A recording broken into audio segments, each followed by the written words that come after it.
Selamat datang di Gelora News, berita sepekan Partai Gelora Indonesia bersama saya Bilkis Mutiah.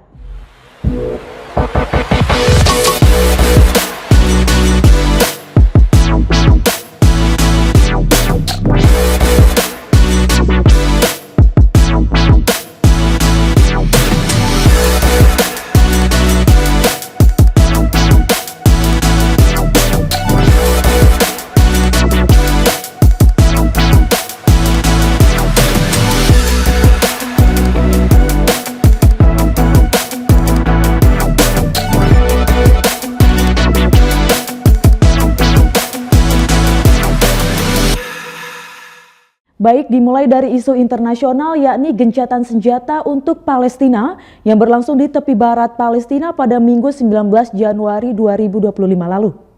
Dimulai dari dini hari, Hamas membebaskan 3 orang Israel yang disandranya dan sebaliknya, Israel membebaskan 90 warga Palestina yang dipenjarakan.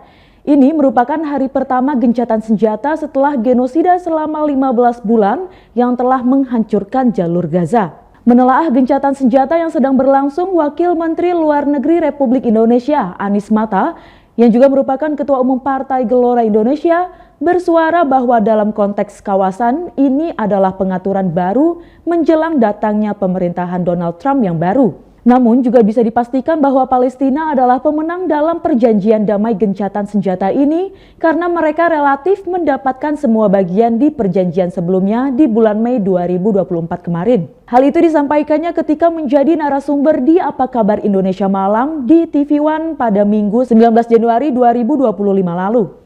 Lanjut, ia juga mengatakan bahwa masyarakat internasional bersama Indonesia pada dasarnya memiliki 3 peran penting dalam kasus ini, yakni harus ikut mengawal dan memantau poin-poin perjanjian gencatan senjata, penyaluran bantuan kemanusiaan, juga partisipasi dalam rekonstruksi Gaza, serta mendesak hukuman yang berlaku kepada pelaku genosida. Bahwa peristiwa gencatan senjata ini datang sebagai serial peristiwa-peristiwa penting di kawasan. Yang pertama kita lihat jatuhnya rezim Bashar al-Assad, dan yang kedua adalah perdamaian ini, gencatan senjata ini.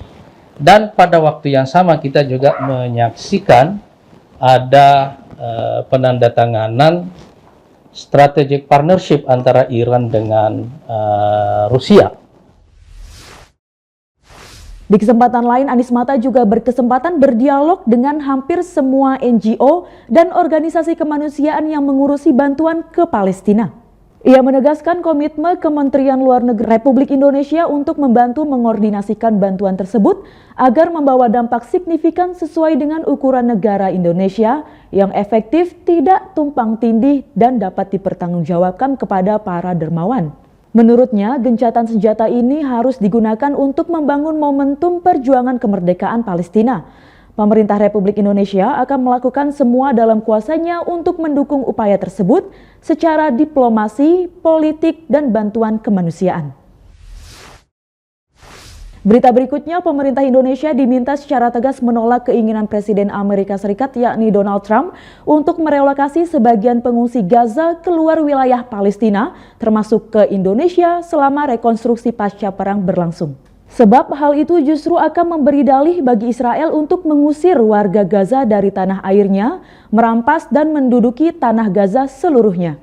Hal itu disampaikan analisis geopolitik Dina Sulaiman dalam acara Gelora Talks yang bertajuk tema Transformasi Politik Amerika Pasca Pelantikan Donald Trump yang ditayangkan pada Rabu 22 Januari 2025 sore yang juga dihadiri oleh peneliti senior Pusat Riset Politik BRIN Profesor Dewi Fortuna Anwar dan aktivis demokrasi dan ex-anggota Dewan Amerika Serikat Chris Komari. Sementara itu, Dewi Fortuna Anwar mengatakan seluruh dunia perlu mewaspadai kebijakan Presiden Amerika Serikat Donald Trump yang terpilih untuk kedua kalinya.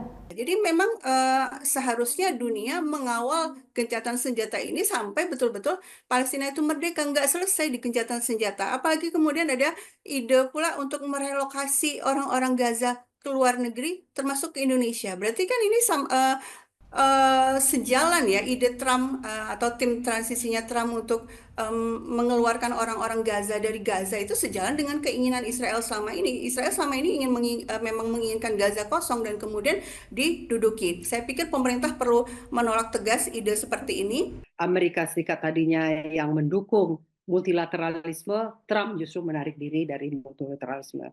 Amerika Serikat yang mendukung kerjasama internasional di berbagai bidang, termasuk misalnya isu climate change, Amerika Serikat di bawah Donald Trump menarik diri. Jadi yang akan kita lihat adalah ini Amerika Serikat yang boleh kita katakan kebijakan Make America Great Again, America First itu ya Amerika yang sebenarnya sangat egois. Berlanjut mengenai kabar di dalam negeri, Kementerian Sosial Republik Indonesia berkolaborasi dengan Kementerian Perumahan dan Kawasan Permukiman untuk integrasi data dan program perumahan sosial. Menteri Sosial Saifullah Yusuf bersama Wakil Menteri Kementerian Perumahan dan Kawasan Permukiman Fahri Hamzah yang juga merupakan Wakil Ketua Umum Partai Gelora Indonesia menggelar rapat strategis untuk memperkuat kerjasama dalam penyatuan data dan integrasi program, khususnya di sektor perumahan dan kesejahteraan sosial. Pertemuan ini menjadi bagian dari upaya pemerintah dalam memastikan seluruh program berbasis data yang valid, terintegrasi dan berdampak luas bagi masyarakat, sesuai dengan arahan Presiden Republik Indonesia Prabowo Subianto bahwa semua langkah harus dimulai dengan data yang sama. Ia menegaskan bahwa program perumahan yang dijalankan tidak hanya memenuhi kebutuhan papan, tetapi juga bersinergi dengan aspek sosial lainnya. Sekian Geloranus pekan ini, saya Bilkis Mutiah pamit undur diri. Saksikan Geloranus setiap Sabtu pukul 7 pagi hanya di Gelora TV. Selamat berakhir pekan.